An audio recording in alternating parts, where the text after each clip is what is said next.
कि भारतीय जनता पार्टी शासित केंद्र सरकार के इनकम टैक्स डिपार्टमेंट ने कांग्रेस पार्टी और यूथ कांग्रेस के बैंक अकाउंट्स को सील कर दिया है।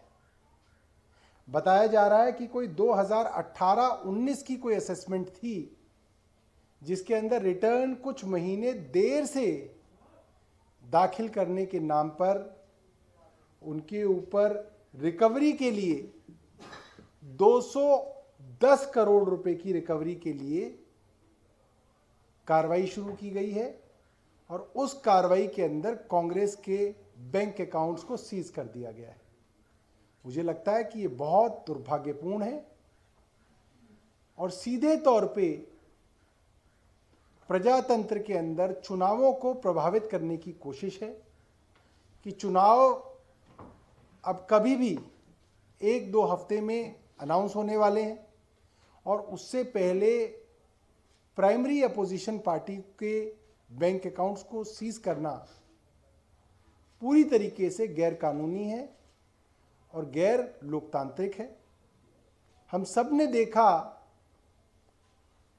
कि सुप्रीम कोर्ट ने कल इलेक्टोरल बॉन्ड्स को गैर कानूनी और गैर संवैधानिक घोषित किया है और कल सबसे पहली बार सबको पता चला कि इस इलेक्टोरल बॉन्ड के सबसे ज्यादा अगर किसी को फायदा हुआ तो वो भारतीय जनता पार्टी है। कहां भारतीय जनता पार्टी को करीब 6,566 करोड़ रुपए बड़े बड़े कॉरपोरेट घरानों से मिले और कहां वहां पे आम आदमी पार्टी को मात्र 94 करोड़ रुपए मिले।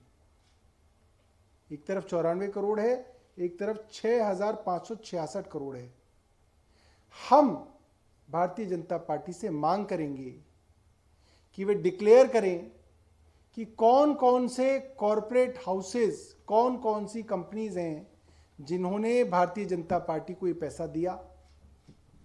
क्या भारतीय जनता पार्टी की केंद्र सरकार ने और उनकी राज्य की सरकारों ने इन कॉरपोरेट घरानों को किसी ना किसी तरीके से फायदा पहुंचाया? मुझे लगता है कि भारतीय जनता पार्टी को नैतिकता पर इस चीज को डिक्लेयर करना चाहिए। आतिशी जी अपनी बात आपके सामने रखेंगे।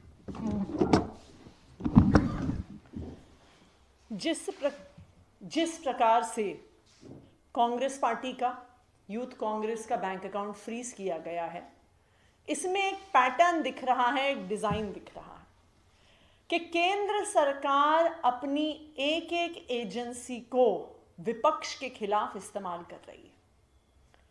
पहले ईडी और सीबीआई के नोटिस भेजे जाते हैं, एक के बाद एक हर विपक्ष पार्टी को भेजे जाते हैं।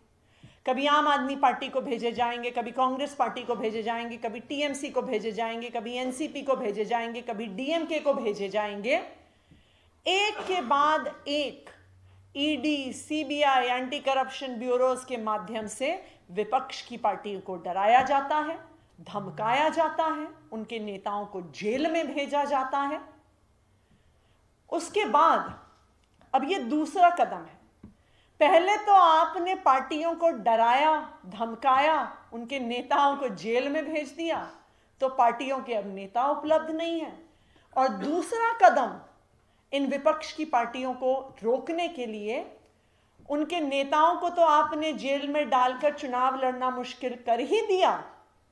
अब आप उनके पास जो भी चुनाव लड़ने के लिए पैसा है, उस पैसे को भी अब आप फ्रीज करने की कोशिश कर रहे हैं। ये आज कांग्रेस पार्टी के साथ हुआ है, लेकिन मैं दावे के साथ कह सकती हूं कि अगले 15 दिन में मॉडल कोड ऑफ कंडक्ट लगने से पहले और विपक्षी पार्टियों के साथ भी ऐसा होगा। चाहे आम आदमी पार्टी का अकाउंट फ्रीज होगा, टीएमसी का अकाउंट फ्रीज होगा, डीएमके का अकाउंट फ्रीज होगा, क्योंकि ये भारतीय जनता पार्टी की साजिश है।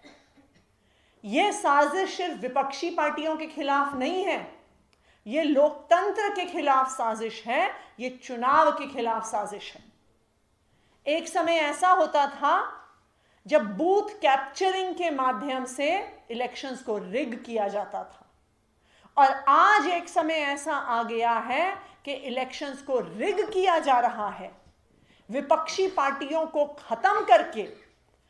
आप मुझे बताइए कि अगर किसी पार्टी के सारे नेता जेल में होंगे और सारे बैंक अकाउंट फ्रीज होंगे तो कोई पार्टी चुनाव कैसे लड़ेगी?